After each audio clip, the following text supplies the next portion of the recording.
আসসালামু আলাইকুম। আশা করি সবাই ভালো আছেন। আজকে গেছিলাম সুনামগঞ্জ, আমার গ্রাম থেকে। অনেকেই জানেন আমার গ্রামের নাম জয়নগর। মোহনপুর ইউনিয়নে পড়ছে এটা। এবং যথারীতি আজকে সুনামগঞ্জ যাওয়ার পথে ধীরে রাস্তার যেই ব্রিজের মধ্যে জ্যাম লাগে, এটার মধ্যেও হালকা করে জ্যাম লেগে যায়। কিন্তু অন্যদিনের মতো না।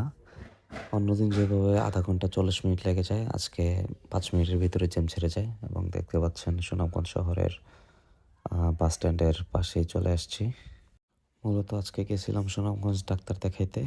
ওইখানে আমার ছোট আম্মার হাঁটুতে ব্যথা পাইছে, তাই ডাক্তার দেখাইতে গেছিলাম এবং আমার বোনের বাসায় যাইয়া ছাদের উপর থেকে একটু ভিউ নিলাম।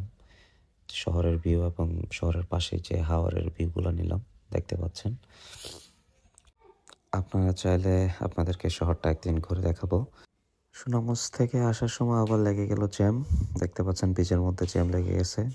যেহেতু পাশে আরেকটা ব্রিজ হইতেছে, এটা হয়তো কিছুদিনের ভিতরে ঠিক হয়ে যাবে।